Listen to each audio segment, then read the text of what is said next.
तो दोस्तों आप लोगों ने सुना होगा कि एक गाना आ रहा है क्या कहते हैं खेसारी लाल यादव जी का, जो कि बंगाली और भोजपुरी मिक्स गाना है।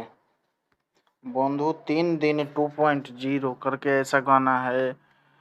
ये अभी कल 11 बजे इस गाने का टीजर लॉन्च किया जाएगा सारेगामा हम भोजपुरी से।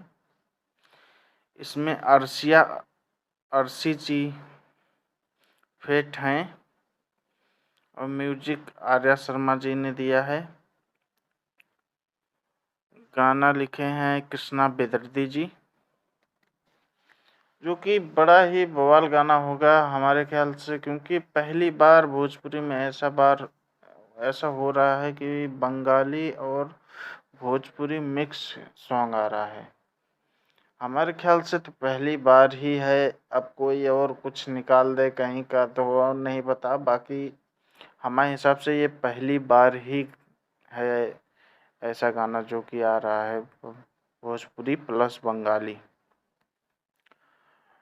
तो फिर इंतज़ार है दोस्तों गाना का, देखते हैं कब आता है। कल टीजर आ रहा है, परसों तो गाना आ ही जाना चाहिए पक्का। तो फिर